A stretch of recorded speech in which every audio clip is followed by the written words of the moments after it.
Oiê, chegou a parte 2 da conversa com a Valesca Zanello. Se você ainda não ouviu a parte 1, eu sugiro que você volte um episódio. Mas se o que você estava buscando era esse aqui, então você está no lugar certo. Aproveite!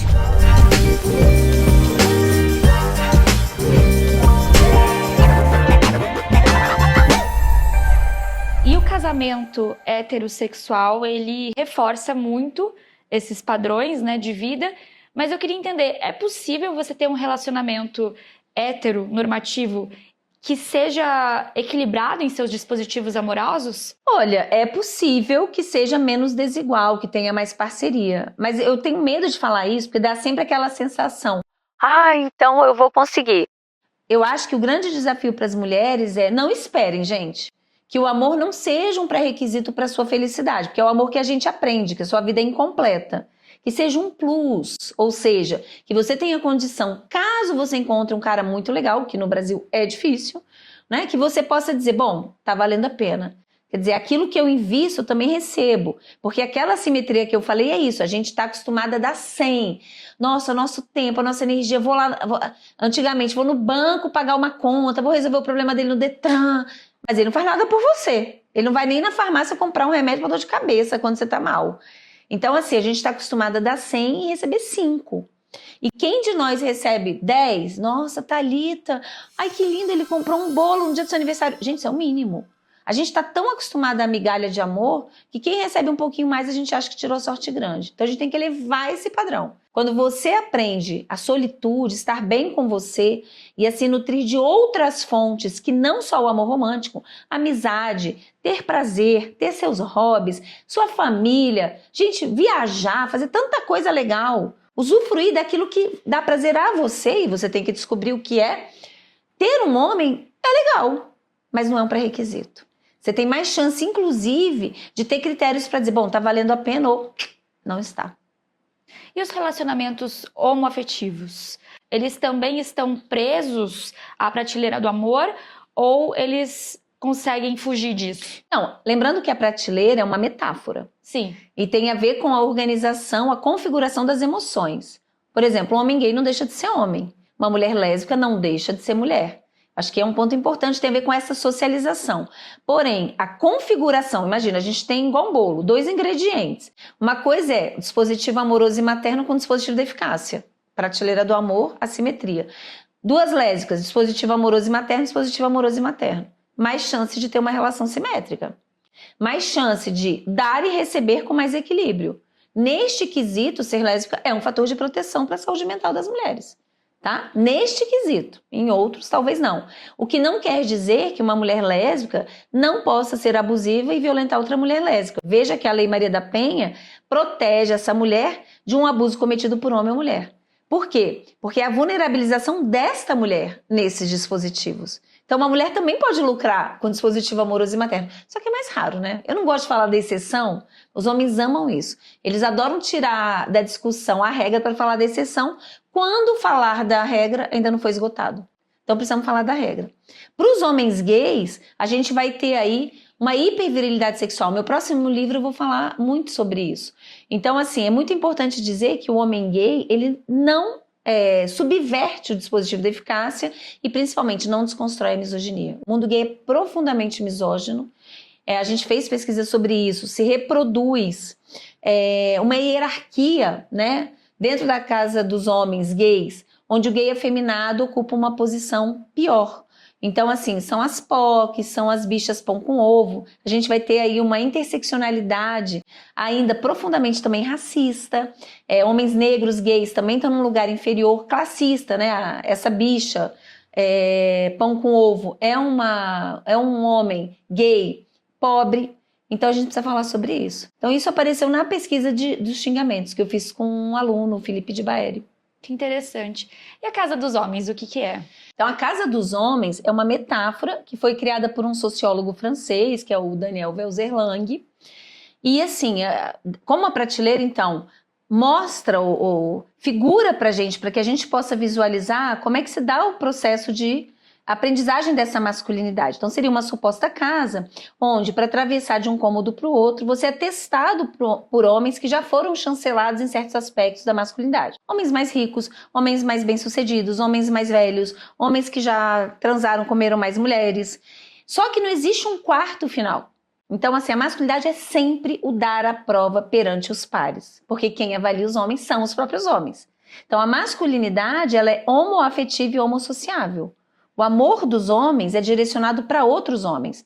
A admiração, gostar de estar junto, de trocar ideias. É muito comum a gente ver mulheres que falam assim, nossa, cheguei pro meu namorado, o marido, falei uma coisa, ele nem olhou para mim. O amigo falou a mesma coisa, ele, caraca, que sacação. Porque é isso, homem admira homem. Né? A gente vê, não vou dizer nomes que eu não quero ter processo, mas assim, a gente vê aí, por exemplo, tem um grande jogador famoso, quando ele posta te ama é sempre para homem, nunca é para uma mulher. Então assim, é sobre isso, né? E a casa dos homens, ela também é gerida por um silêncio cúmplice. Isso é muito importante. O que gera a casa dos homens é a broderagem. Então assim, se nós mulheres aprendemos no dispositivo amoroso a nos calar para manter a relação, ai, Thalita, para de reclamar, homem é assim mesmo, tá difícil. Ele te traiu, mas foi a piriguete que deu em cima, ele tava bêbado. Então a gente implode psicicamente. Os homens aprendem a se calar para se manterem bem avaliados. Então assim, é aquele cara que sabe que o amigo é um canalha, fez um sexo casual, engravidou a menina, não paga pensão, mas comprou um carrão. Aí ele não vira e fala, pô, cara, tu é um canalha, né? Tá lá na balada, aí com os amigos, passa uma mulher gostosa, ele alisa o cabelo, passa a mão no corpo, ele achou aquilo ridículo, mas fica calado. Recebe um nude no grupo de WhatsApp masculino de uma amiga em comum, porque o cara ficou e o cara tá fazendo altos comentários, baixaria sobre o corpo dessa mulher. Acha ridículo, fica calado. Não é assumir o lugar do palanque, que homem ama, né? Tá no centro, ser o desconstruído, não é pintar a unha, pode pintar. Mas isso pra gente não muda nada. Usar cabelão, usar saia, isso não muda nada a realidade pra gente. O que vocês precisam é combater o machismo na casa dos homens. Dentro da casa dos homens também existe uma hierarquia entre os próprios homens. E aí a gente pode falar de categorias como homens negros, homens gays. Você pode falar um pouquinho mais sobre isso? Então, aqui a gente usa uma ideia do Kimmel, que é um pesquisador das masculinidades, e da Connell, sobre masculinidade hegemônica ou masculinidade subalternizada. O que é a masculinidade hegemônica? É aquela que é ideal. Então, aqui no Brasil, ela é mediada pelo dispositivo da eficácia, que se baseia na virilidade sexual elaborativa. Dito de forma sucinta, um verdadeiro, em aspas, homem, ele tem que ser um comedor sexual ativo e um trabalhador provedor. Qual é a chancela de sucesso na virilidade elaborativa?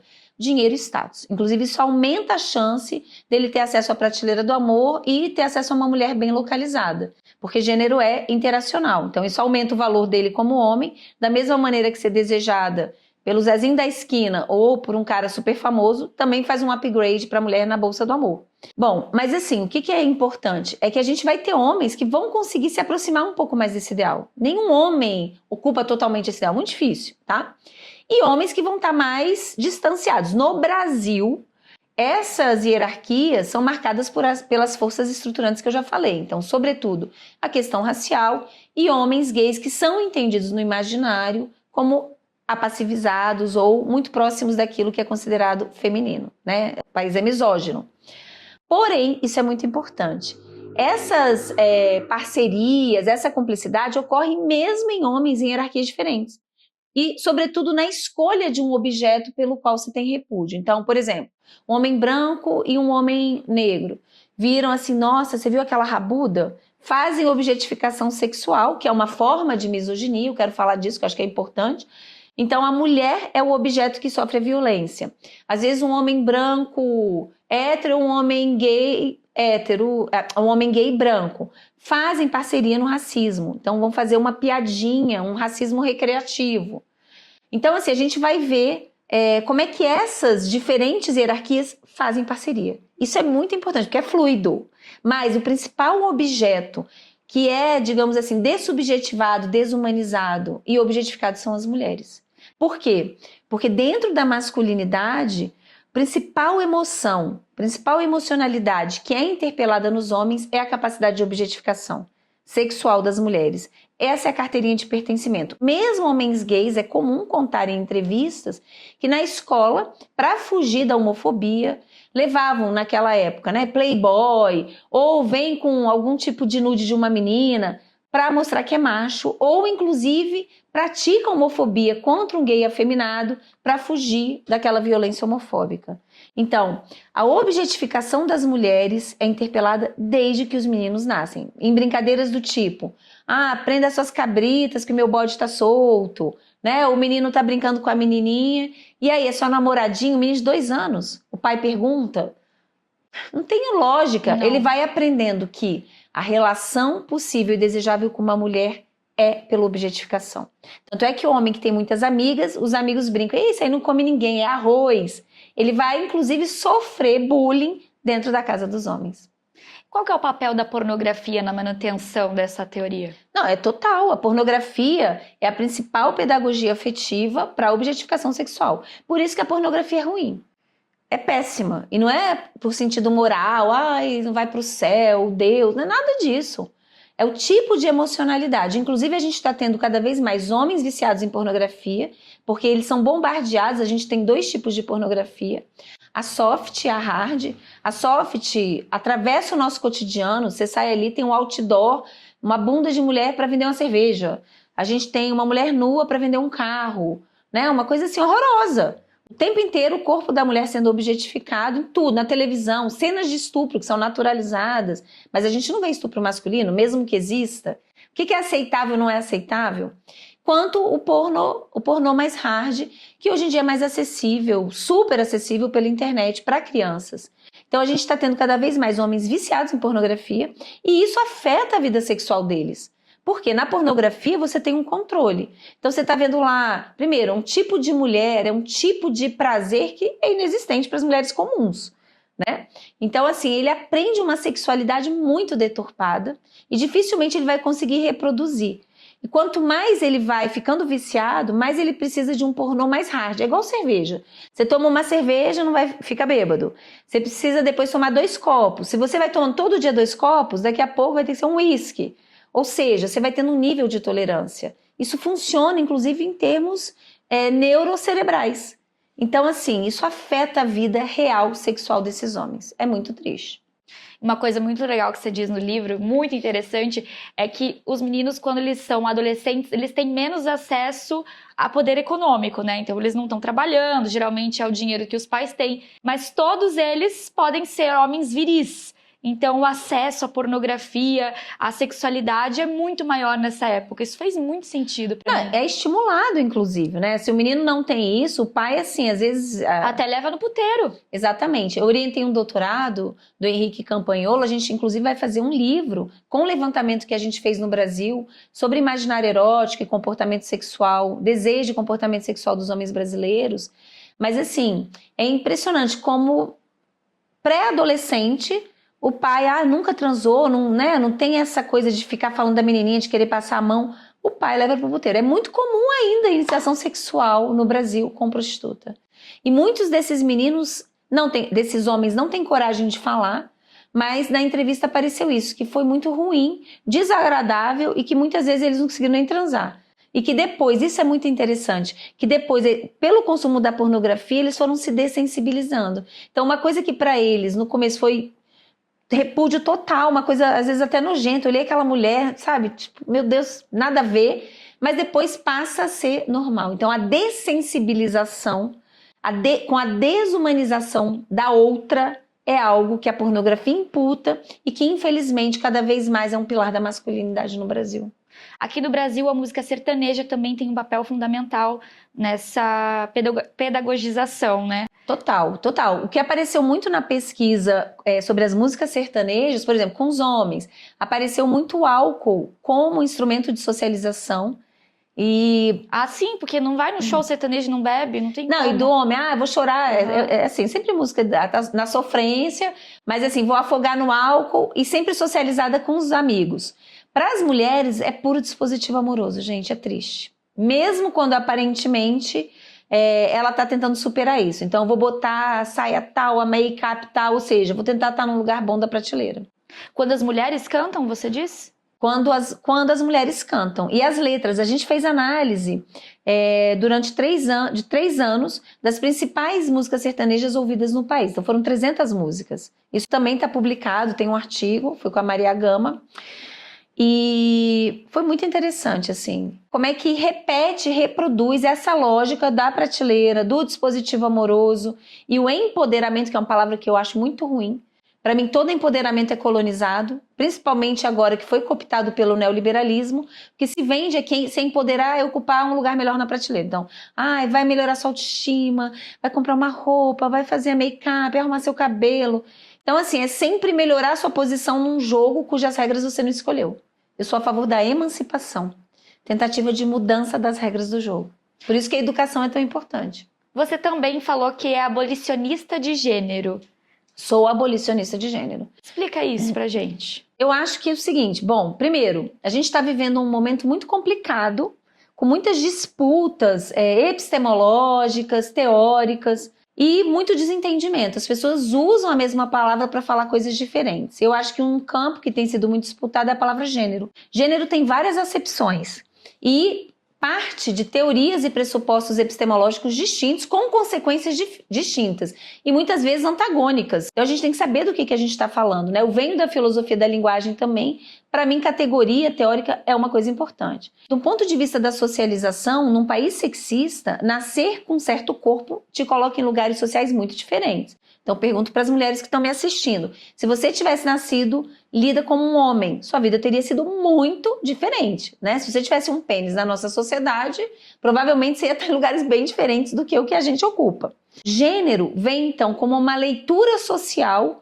dessa diferença, que te coloca em lugares distintos e que atribui aquilo que é considerado masculino e feminino numa certa época histórica, porque isso muda. Por exemplo, usar peruca no século XVII era coisa de homem, não era coisa de mulher. Usar brinco, anel, e te imputa certas emoções e comportamentos. Então eu acredito que existam comportamentos e emocionalidades humanos. E cada um de nós poderia ser uma junção específica de várias dessas características. Eu sou contra até pensar masculino e feminino, eu nem uso, eu acho muito ruim.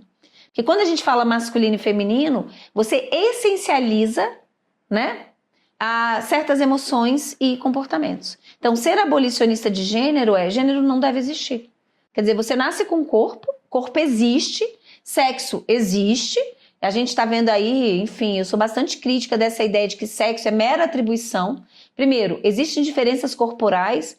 E a quem interessa pagar sexo? A quem não é do sexo feminino. Porque nosso sexo, nosso corpo, em sua especificidade, foi apagado na história do pensamento e da ciência ocidental. Por exemplo, o clitóris, se começou a falar de clitóris tem 30 anos. Estou na menopausa. A menopausa é um continente super pouco estudado. Tem uma cientista americana, Lisa Mosconi, que está pesquisando os impactos e a relação entre o nosso sistema reprodutivo e o nosso cérebro.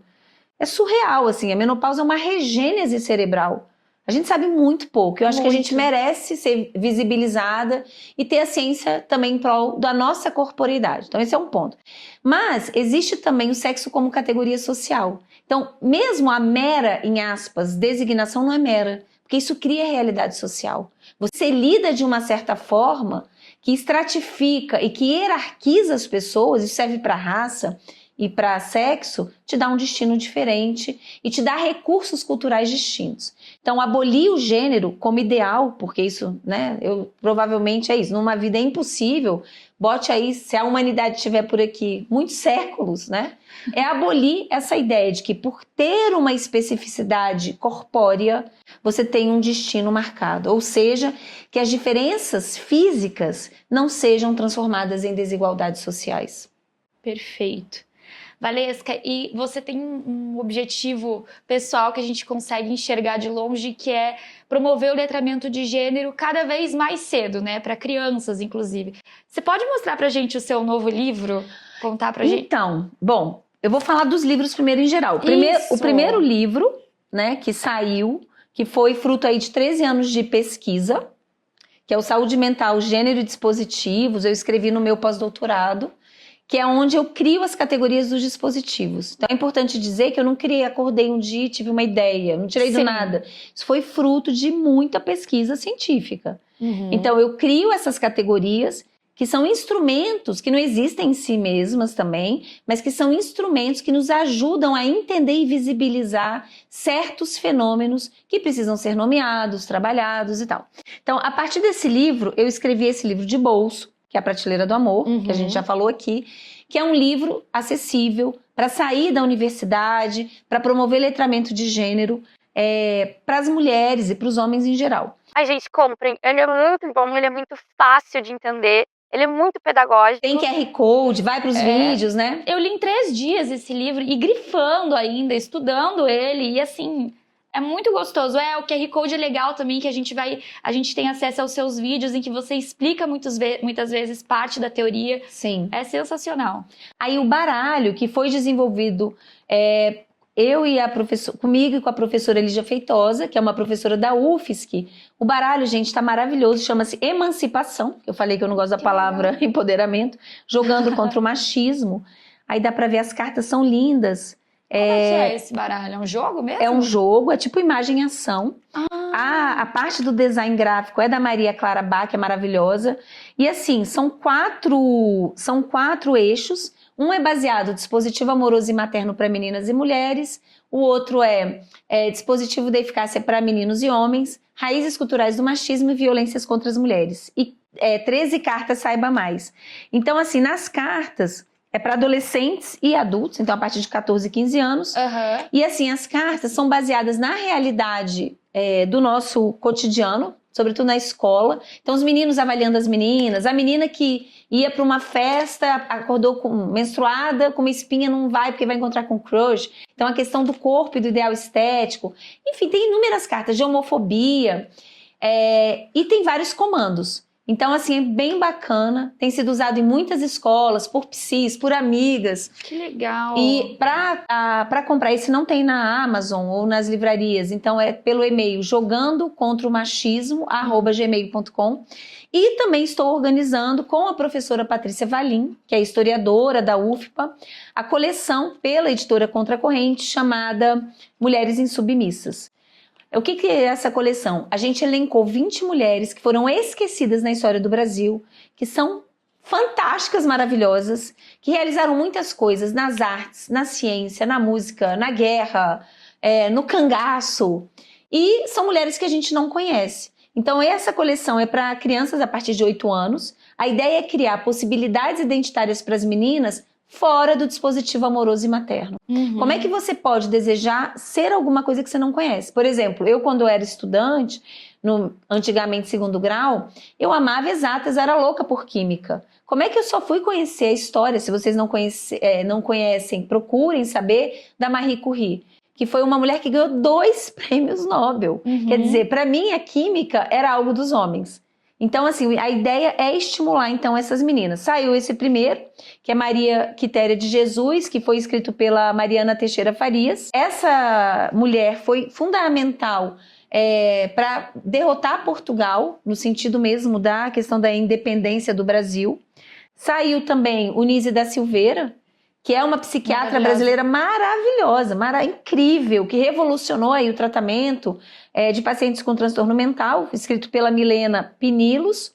Está saindo agora nesse mês o livro que eu escrevi com a professora Ana Miriam Wunsch, que é professora de filosofia aqui também na UNB, que é a história da Niede Guidon, arqueóloga da humanidade, que é uma mulher que está viva, maravilhosa, e que bateu de frente com uma teoria amplamente aceita americana de que a América do Sul teria sido povoada por povos vindos pelo Estreito de Bering. Então ela mostrou através de pinturas pré-rupestres, como também fósseis que ela achou, restos de fogueira, que há uma grande probabilidade que a gente tenha sofrido povoamento também por povos vindos da África, cruzando o Oceano Atlântico. Então ela foi ridicularizada. Enfim, hoje já existem achados arqueológicos no Chile e em outros países que mostram que ela tem uma boa chance de estar certa. E ela fundou o Parque Nacional da Serra da Capivara. Essa mulher foi e é uma mulher maravilhosa. Então é isso, leiam, o livro já está em pré-venda na Amazon, e leiam os próximos. Então serão 20 livros. Vai vir um que é uma mulher do cangaço. O cangaço é profundamente machista, né? Lampião, eles raptavam meninas novinhas. Essa mulher, não vou dizer o nome porque não vou dar só um spoilerzinho, foi escrita essa história pela Patrícia Valim, mas é uma mulher que vai para o cangaço fazer justiça social. Ela vai para o cangaço. Então, assim, é isso, é mostrar que existem muitas formas de ser mulher. Ou seja, abolindo o gênero, a gente é livre para ser o que a gente quiser. Ai, Valesca, obrigada. Eu queria te escutar, nossa, mais horas. Sério, é muito bom te ouvir, é muito bom mesmo. É gostoso também, você traz tantas pesquisas que a gente tem vontade de procurar e de pesquisar também. Eu tenho vontade, me coço inteira aqui para começar uma faculdade de novo e, enfim, ajudar no que eu puder. Ah, isso é legal. Até para quem também está nos assistindo, eu criei no Instagram os destaques por temas. Então, se você for lá, masculinidade, tem as pesquisas, os artigos, os capítulos de livro, com o link para você baixar e ler. Façam isso, isso ajuda o letramento de gênero, mune vocês de conhecimento, inclusive para conversar com outras pessoas e levar o conhecimento adiante. Valesca, para a gente finalizar, depois que a gente ouviu tudo isso e que a gente está muito munida de conhecimento e com vontade de buscar mais sobre letramento de gênero, como que a gente ama? Como é que a gente pode se relacionar depois de saber tudo isso? Então, eu acho que a primeira pergunta é o que é amar? Acho que a minha primeira dica para as mulheres, aprendam a amar outras coisas, outras relações, se nutrir afetivamente de outras possibilidades, né? Então, primeiro ponto. E segundo, nada garante que você vai encontrar uma pessoa que vale a pena. É triste, eu sou realista, né? Não vou vender aqui uma coisa que não tem como a gente garantir, mas o letramento de gênero te dá possibilidades e instrumentos para caso você entre numa canoa furada, porque às vezes a canoa é bonitinha, você não vê que é furada, mas que você tenha elementos para sair. É com você que você conta. Então, assim, conte com o seu letramento, com a descolonização das suas emoções, para poder, então, se for o caso, se aparecer alguém legal, que você consiga ter uma relação que seja boa para você. É você que tem essa régua. Perfeito. Obrigada, Valesca. Volte sempre. Você está sempre bem-vinda aqui. Obrigada, Thalita. Foi um grande prazer.